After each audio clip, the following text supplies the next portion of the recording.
Security was tight at the anti-corruption court before the Minister for Karamoja Affairs, Gorreti Kitutu, was brought to court. First to be brought at around 11:30 a.m. was Kitutu's brother, Michael Nagoya Kitutu, who was arrested on Wednesday. Wait.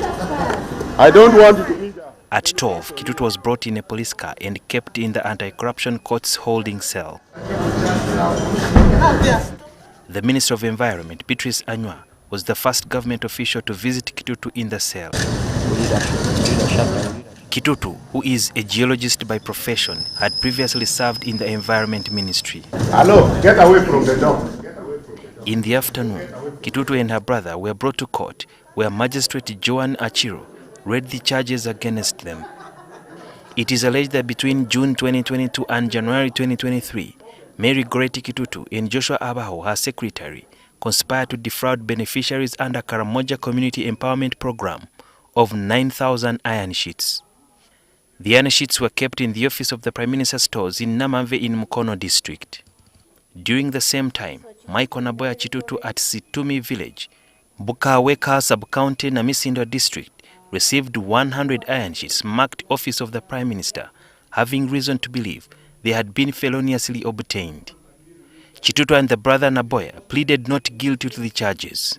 During the bail application, the Kitutu's lawyers, led by Michael Asebu, a former Deputy Director of Public Prosecutions, submitted grounds that court should consider to grant Kitutu bail. They submitted a title for land in Kololo and Wachiso, her diplomatic passport, 4 sureties, who included her husband George Kitutu, former MP Simon Mulongo, and Mbale North Division MP Seth Wambede, among others.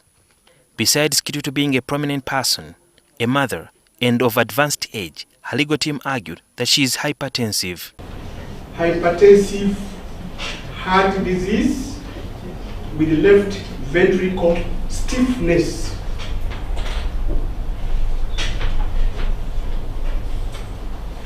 In short, it is HHD. However, prosecution led by the Deputy DPP Josephine Namatov discredited the evidence adduced by the Manafwa woman MP's lawyers. And our concern is the competence of this physician to handle and diagnose the ailment which has to do with the heart condition as has been submitted. In terms of the land titles tabled, prosecution argued that there was no recent certified search by the Lands Registry, which cast doubt on the authenticity of the titles. We need time to verify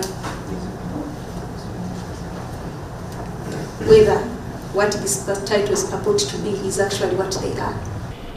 Because of abuse of court process, the respondents are indicated here to be 3. How are we to treat an affidavit in response to one person's application that is made by response to 3, one of whom is even not in court? At around 5 p.m., the magistrate adjourned court and asked one lawyer from Kitutu's legal team and one prosecutor to appear before her on 12th April to conclude the bail application.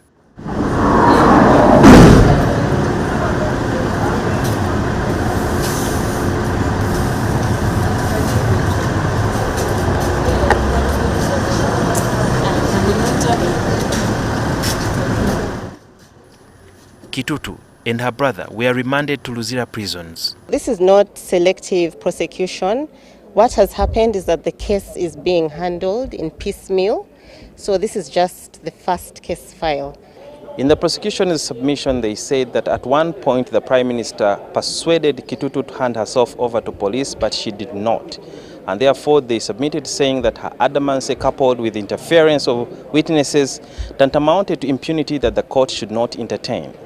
The lawyers of Kitutu also submitted saying that every submission that the prosecution was giving was basically orchestrated to ensure that she spends the Easter holidays behind bars.